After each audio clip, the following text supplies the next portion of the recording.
I want to talk to you. I don't think we have anything to say to each other. Welcome to Watch Mojo, and today we're looking at why Weapons is the best horror movie of 2025 so far. So this one Wednesday is like a normal day for the whole school.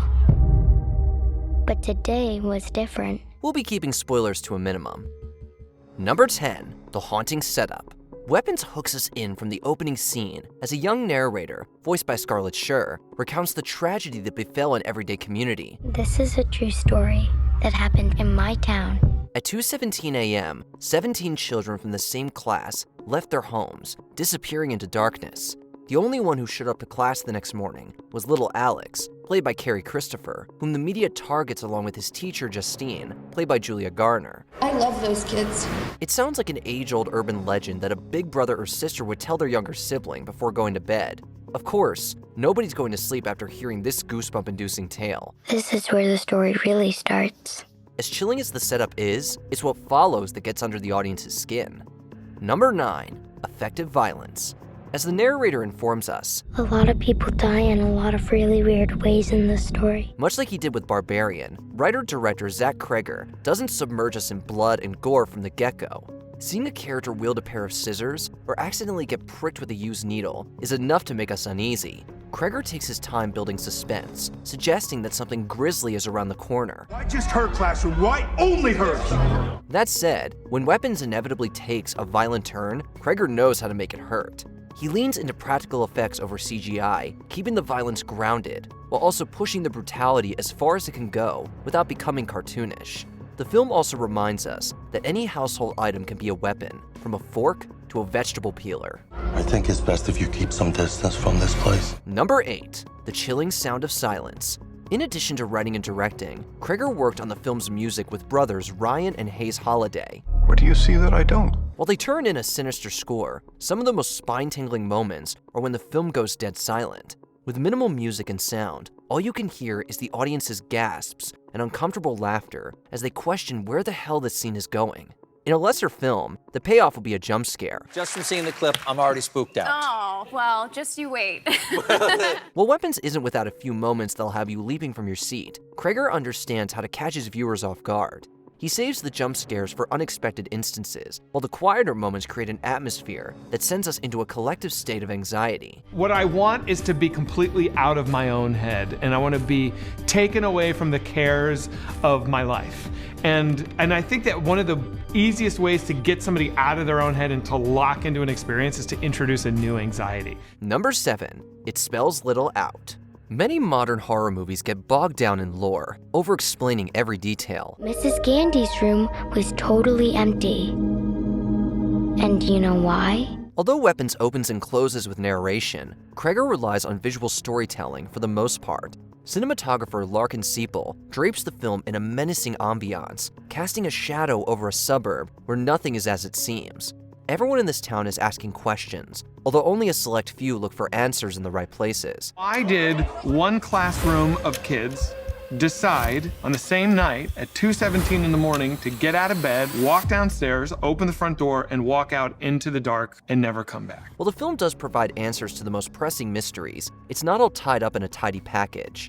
Several elements are left ambiguous and unresolved, which is befitting of a film like this. As mentioned before, this story is like an urban legend, which always leaves a greater impact when we don't know everything. I think it's better to let people have their own interpretations of these things, and I don't know, it makes it a more personal experience as a viewer, I think, if like you have to kind of plug some gaps. Yep. And like your version of the movie is going to be different than your wife's version of the movie, and I think that's fun. Number 6, A Worst Nightmare for Every Parent and Child. While the premise sounds like a Twilight Zone episode, there's an all-too-relatable tragedy at the center of Weapons. Believe me, the message is loud and clear. I'm the problem. Got it. You know what? I think that's the first honest thing I've heard you say. You are the problem. We feel for characters like Josh Brolin's Archer, whose child goes missing without a trace. Brolin's performance captures the helplessness parents feel under these dire circumstances, but also the determination to never let go, no matter how hopeless the search for answers might seem. I think initially his ego, because he's got like that hero complex and he wants to be perceived as, you know, the Superman. super masculine man, all that kind of stuff. Through Alex, Cregger explores every child's worst fear, that those they trust to take care of them might actually be putting them in jeopardy. Trauma is at the root of Weapons, as Cregger started developing the project following the death of his friend and former collaborator Trevor Moore. But the only good thing that came from this tragedy in my life was that I was able to write from a place of just pure creative urgency and not a place of like result-oriented career thought. You know what I mean? It was just more for me. As the characters try to make sense of their loss, Cregger deals with his. Number 5, subtle social commentary. With the rise of elevated horror, the genre has never provided more food for thought. What is my relationship with my kids? Am I affectionate enough? Am I open enough? Am I living some idea of like super masculinity? So it's a great way to confront all that. In some films, though, that commentary can be a touch on the nose. Weapons leaves its messages more open to interpretation. For Cregger personally, the film is a reflection of how substance abuse affects the children of users. It's much more about my own autobiographical stuff than looking outward. It's a looking inward movie. While we see that parallel, you could also argue that the film is also how involved teachers should be in their students' lives. Justine is pressured to keep her distance, although she senses that something is troubling Alex at home. In an age where school shootings and domestic violence are far too common, it can be essential, even life-saving, for outsiders to intervene, even if it means overstepping their boundaries. The truth is that I want an answer just as bad as all of you. Number 4, the Rashomon Effect. Weapons is structured much like Akira Kurosawa's Rashomon, unraveling the mystery from different perspectives. At first, it seems like the story will mainly be told through Justine's eyes. I just want to say how very sorry I am for all of what's happened. Yet, she's just one person in a community going mad.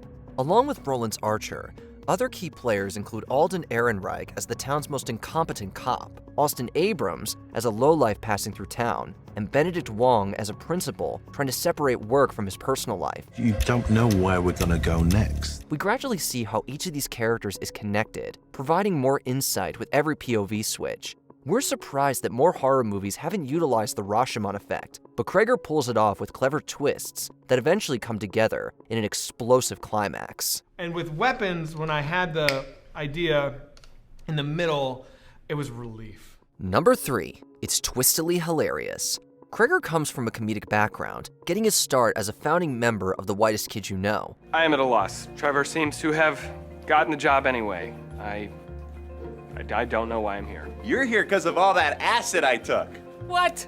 You're a character. Between Weapons and Barbarian, Cregger is establishing himself as a modern master of horror in the vein of Jordan Peele. As was the case with Barbarian, Cregger's knack for humor is still on full display in Weapons.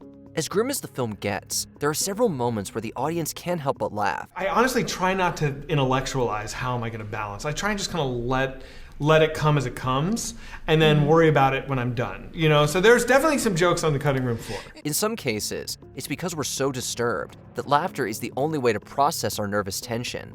Other times, Weapons is legitimately funny, but not to the point of becoming a straight-up comedy. It's a horror picture above all else, albeit much funnier than the trailers will have you believe. It honestly never occurred to me to try and inject any comedy into the trailer because that's not the point of the movie. The point of the movie is this. You know what I mean? I think all the humor is just kind of a happy byproduct. Number 2, a mystery that keeps you guessing. The opening scene piqued our interest with the disappearance of 17 children, but the mystery only becomes more gripping as Weapons sprinkles in new details. Those kids walked out of those homes. No one pulled them out. No one forced them. With every step we take toward finding out what happened to the kids, another question arises. This is the first horror movie in a while where we honestly had no idea what direction the story would take next. It's so rare to be able to watch a movie and not know where it's going, what's gonna happen. Even as the pieces finally started falling into place, we weren't sure how the film would resolve itself. We've sat through so many movies that start with such promise, yet don't know how to wrap things up. Cregger sticks the landing though, with one of the most chaotically satisfying endings you'll see at the theater all year. You know, if I don't have a good answer, there's no reason to watch this movie. But, you know, Good answer. I got one.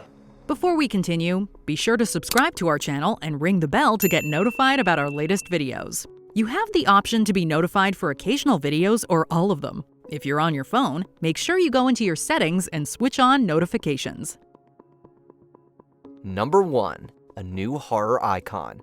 As stellar as all of the performances are here, the MVP is easily Amy Madigan as Aunt Gladys.